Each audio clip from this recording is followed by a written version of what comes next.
Good afternoon and welcome to the Packer LinkUp video blog on your Packer LinkUp. Today is Thursday, September 11th, and today we remember, of course, the men and women who died in the September 11th tragedy. Take a moment to reflect on that, and of course our hearts go out to all those who lost family and friends and loved ones in that tragedy. And I'm sure that they are saddened today, as were we all as Americans on that day.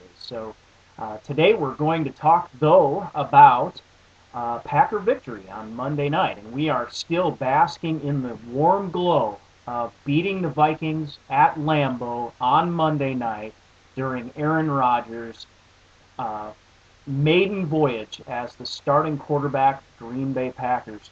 A big 24-19 win. It really could have been much further apart than that. The game very much, for the most part, after about the first quarter, seemed like a game that Green Bay had in hand and in control, regardless of the ebb and flow. It seemed like Green Bay was in control against those hated Minnesota Vikings. And of course, that is a big deal because they are such a rival and because there were so many question marks this offseason and coming into the preseason and in the preseason as to what kind of shape our defense was going to be in with all the injuries, what kind of shape our offense was going to be in. We had James Jones out and A-Rod taking the helm for the first time. What exactly was going to happen? And it pretty much was all good. I want first to take my medicine. I'm going to go back to my predictions about the game, talk about that.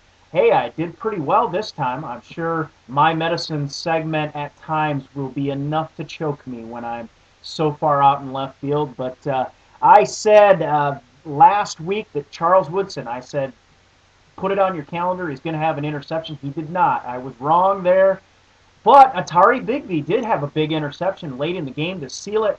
He just needed to go ahead and kneel on the ball. Bigby, when there's just a few seconds left in the game and you pick it off on defense, if you're ahead, just kneel on the ball because we don't need any more points and we don't need a fumble.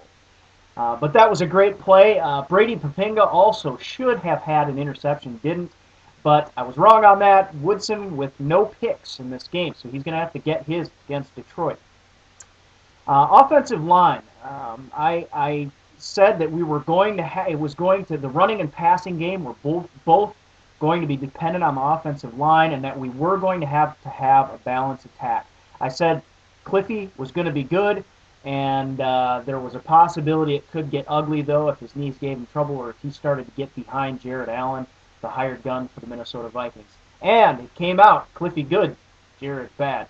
I knew Jared was in trouble the minute he got on to introduce his team wearing a cowboy hat. It was all over at that point. So very well done by Chad Clifton, and basically the whole offensive line, I really felt that they played much better than anyone could have anticipated with some of the difficulties they had in the preseason.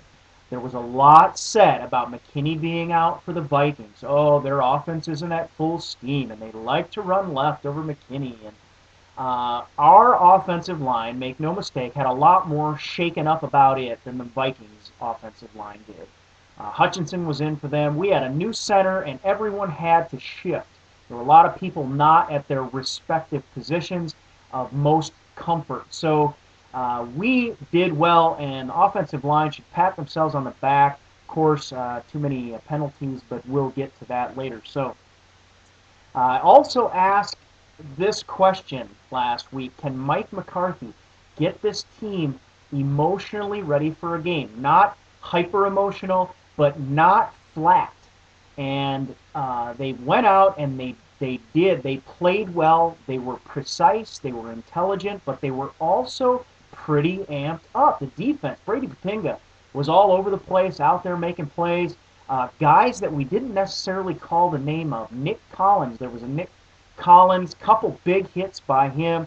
And of course, our defensive line was putting pressure on, which was another question mark.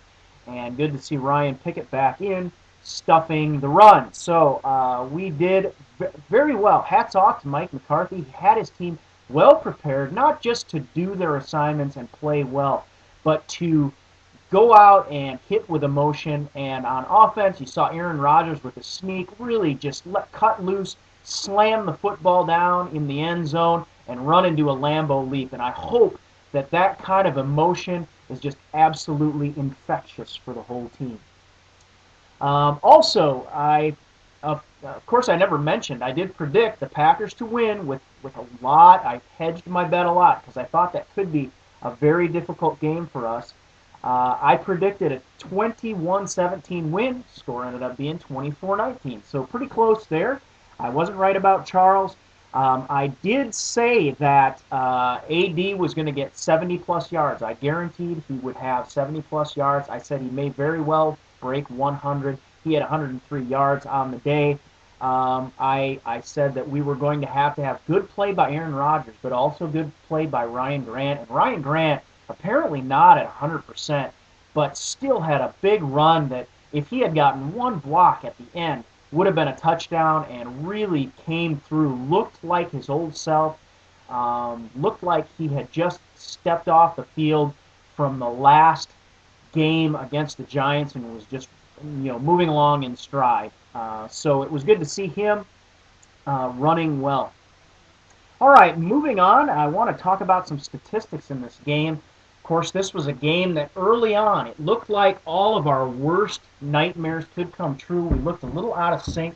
We weren't handling ourselves well. There were penalties. There were way too many penalties. But then once we got in a rhythm, the big pass to Greg Jennings, a 56-yard bomb that he was kind of a trade-off pass. Aaron Rodgers threw it up but didn't quite get it long enough. Greg Jennings jumped up and the defender just broke down. He just took the ball away from him and went to the ground for a great play. We needed that. After that, it was really looked like the Green Bay Packers were very much in control of this game, and it was not. Even though I mentioned that the Vikings are known for falling apart, we didn't win this game because the Vikings fell apart. Tavares Jackson had several runs for first downs that were breakdowns on our part. And he had some, when he threw the ball and had open receivers, he connected. AD coming in with 103 yards, he got his yards, but we kept him for the most part until the very end of the game out of the end zone. So a good job there. And so it after that point, we fairly well took over the game. A.J. Hawk looked great, was solid in his tackling. He took a wrong angle on AD once, but came behind him and just made a solid tackle from behind. So we played very well. We played a lot like we were playing at the end of last season, which was very good to see, and really quite a surprise. I think a lot of Packers fans who paid attention to the preseason games, even though we knew that we were playing those games for different reasons, to do install and stuff like that, but with the injuries on defense and A-Rod having a bad game against the 49ers, we just really weren't sure we were going to be able to pick up where we left off, that we were really as prepared as Mike McCarthy had said we were during training camp. And the Packers proved us wrong. We had no reason to fear. And I think that this will be a springboard for better and better things. We eliminate all those penalties, and all of a sudden we've got some offensive yardage. We've got some points back on the board. We eliminate penalty, just a single penalty. Lineman downfield, I think Spitz committed that penalty when Donald Driver traipsed into the end zone for a big touchdown. A beautiful pass, beautiful catch and run, high stepping into the end zone but called back. So those are points that we can't afford to lose, but they're somewhat forgivable. We won the game, and this was the first game of the season. You kind of expect a little bit of rust in that regard. So statistics for this game. I thought what I would do with statistics is go through running back, quarterback, etc., some big stats, but I'm going to match us up against the Minnesota Vikings. So we're going to start with Tavares Jackson. T-Jack was 16 of 35 for 178 yards and 1 interception. A-Rod, very similar, except for a couple, for one most important statistic. A-Rod was 18 for 22. He completed 18, but he only threw 22, so much more passer efficiency for 178 yards, exactly the same amount of yardage as Tavares Jackson. And A-Rod had the big touchdown, the sort of, it was called